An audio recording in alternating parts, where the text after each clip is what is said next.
I'm George Shore. I'm here in Kansas City for the first time cooking the American Royal with my partner Victor Howard. He's the head cook of our team, and our team name is Cooked on a Pitmaker. We won the Humble Rodeo Grand Champion cook-off this year, which is 100+ teams in Humble, Texas, right outside of Houston, Texas, to qualify for this event.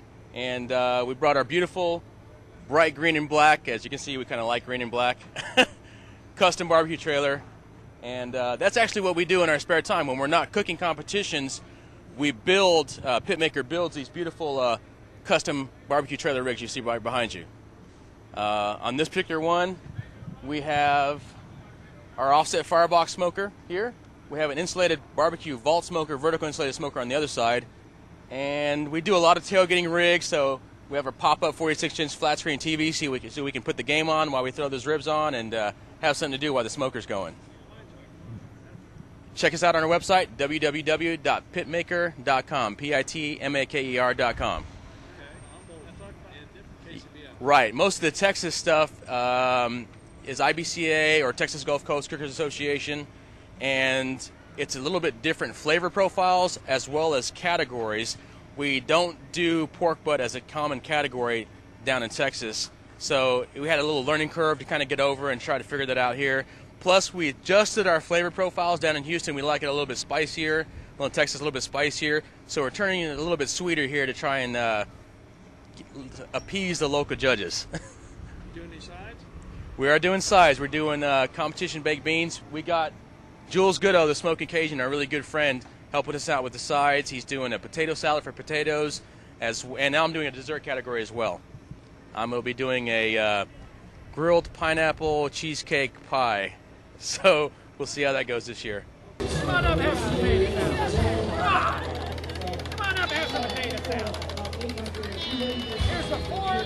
There's the. You got to stand in line to wait to spin the wheel. Anyway, you might as well join. Yeah, but I can't. There you go. It's spin. Thank you. Right out, man. Yeah, everybody.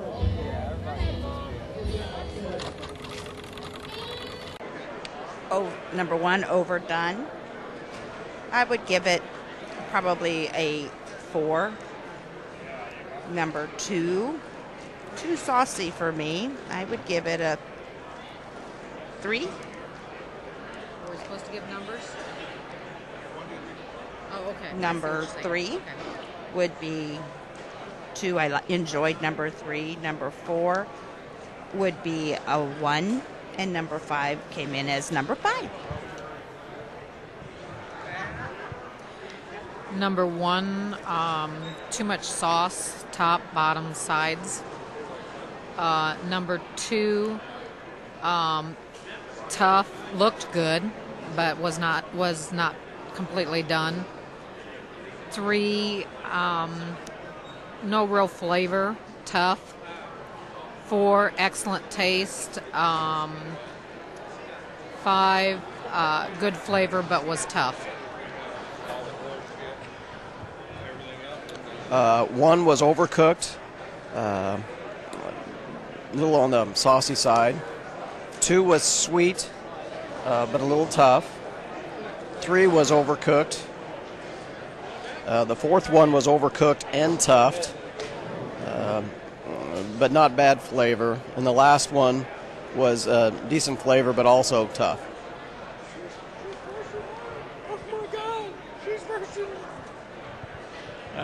The ribs I participated in this competition was 1 was very mushy, 2 were excellent, and 3 were a bit dry and saucy.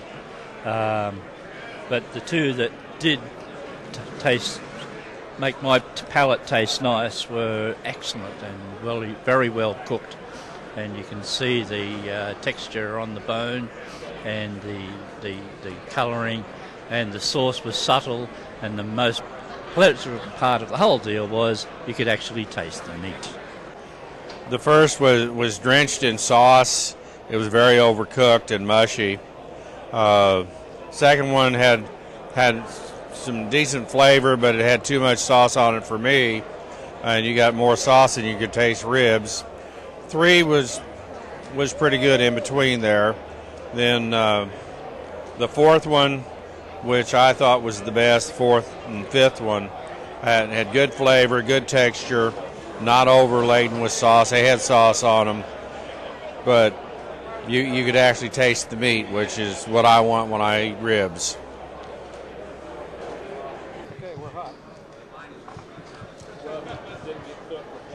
Number one, I thought the appearance was excellent in the box, and the taste I thought was very good. Number two, I thought the appearance of it was excellent, and the taste again was very good. The third one I thought was excellent as far as appearance too, and as far as the taste, I thought it was good. Number four, again, excellent for his appearance, and the taste I thought was pretty good. And the fifth one, again, the appearance was excellent, and I thought the taste was very good.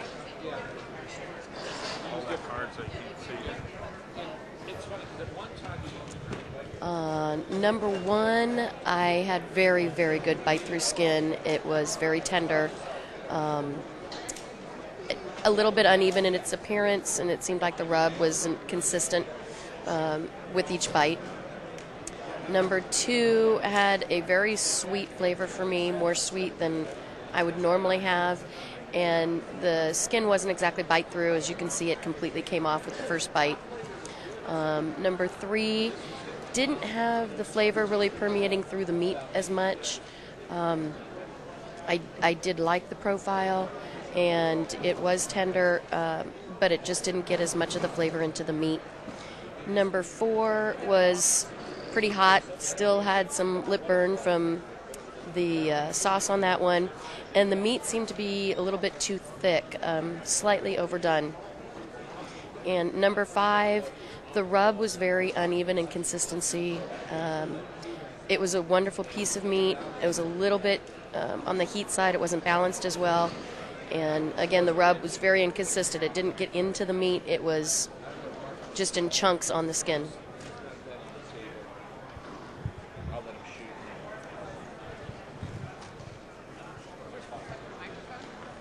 All in all, this was probably the best chicken event I've ever judged, having judged for 3 years.